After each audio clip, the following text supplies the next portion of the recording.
Mamaya, pag alis ni Sir Marco, ako naman ang magsusungkit dyan. Ang kinukuha ko lang yung medyo maliliit pa. Kasi mamaya kukunin ko yung mga malalaki. Siyempre sa akin yun. Yan, 1, 2, 3. Sarap oh.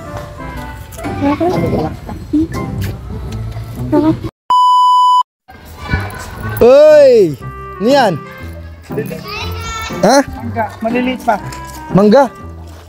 Kung ano, malalaki oh. Oh. Yan yung malalaki. Ano. Sige, sige. Right. Pwede na yan, no? Ayan po si Sir Marco, ina-harvest na yung mangga ni Sergio. Bahala ka dyan. Yan, alamang. Pero sa Kapampangan, ang tawag namin sa alamang, bagok. Bagoong daw. Iba pala yun, no? So, mamaya, pag alis ni Sir Marco, ako naman ang magsusungkit dyan. Magpapagisa ako ng alamang doon sa mga kakilala kong parents dito. Kaya hintayin nyo ako mag-harvest ng mangga. So tayo naman po ang kukuha ng mangga, no? Mag-harvest na tayo kasi medyo malalaki na, oh. Tingnan mo. Tingnan mo yung mga kasama ko. Ayan, magpapakuha ng mangga. Ba't hindi sila magsungkit? Oh, ito naman yung sungkit. Kanya sungkit. Ay, masungkit oh. Alam mo malatila, Jo. Ayun, ito. Sana minute na. Minute pa. Oh, numberin mo gan. Wow! Yan, oh. Inipot mo ko. Ayan. So, humihingi ng 5 piraso. Oh, nakadalawa na siya. Oh. Ayan, ha? Nag-agawan pa nga. Oh, sige. Oh, ito pa. Ayan, oh. Jo. Dito ang buksan ka rin. Dito, oh. Malaw, Nejo? May abot. Lime. Oh.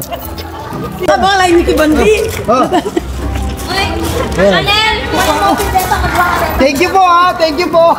Thank you so much. Ha? So, ayun. Nakarami na sila. Ang kinukuha ko lang yung medyo maliliit pa. Kasi mamaya kukunin ko yung mga malalaki. Siyempre sa akin yun. Ayan, napagod na ako sa kakasungkit. Wala pa akong nasungkit para sa akin. Yung mga kasama kong teachers. Nakarami na. Pero siyempre, yung binibigay ko lang talaga sa kanila, yung mga maliliit. Yung hindi pa masyadong manibalang. Yung kukunin ko niyan, yung mga manibalang. Ito oh. Tingnan mo. Tulad nito. Oh, laki di ba? Oh. Isa kanila maliliit lang. 1-0. 2-0.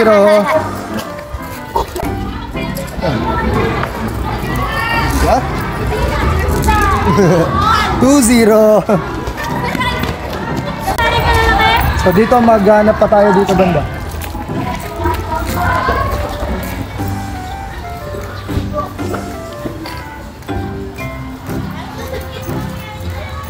Yan, ang dami pa dito, oh. Tingnan mo. Yan, oh. Right! Uy, laki, oh. 3-0. Tingnan mo to, ang bababa. Oh. Oh. Ayan, oh. Ang bababa nila, no? Yan, pero hindi pa yan pwedeng sungkitin. Kasi hindi pa siya masyadong malalaki. So, malaki, oh. Oh. 4-0. Nahihirapan na akong umanap ng medyo malaki-laki. Sa ngayon, medyo nasa pinakataas yung mga malalaking mangga tsaka nasa pinakaloob ng mga sanga. Ngayon kasi dito sa mga labas-labas lang. Ay!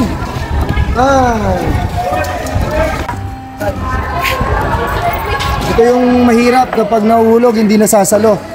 Nasasaktan. Ay! Oh, kasi pag hindi siya nasalo doon sa sungkit, yan, diba? Parang yung puso mo kapag hindi ka sinalo ng mahal mo, nasasaktan ka lang.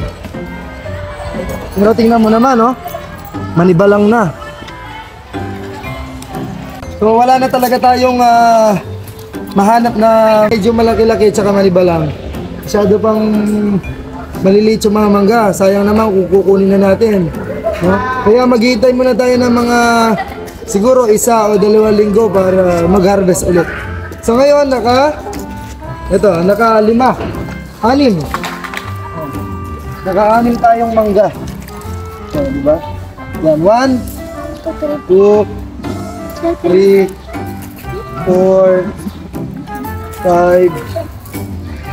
5, and 6 na mangga. So, hugasan natin yung isa.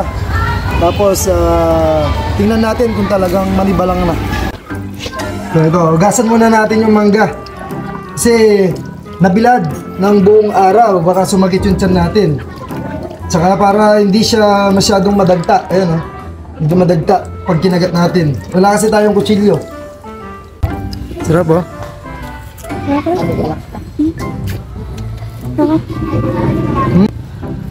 Kulang lang talaga, alamang.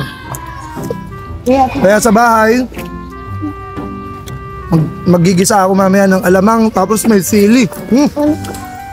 Grabe, crap.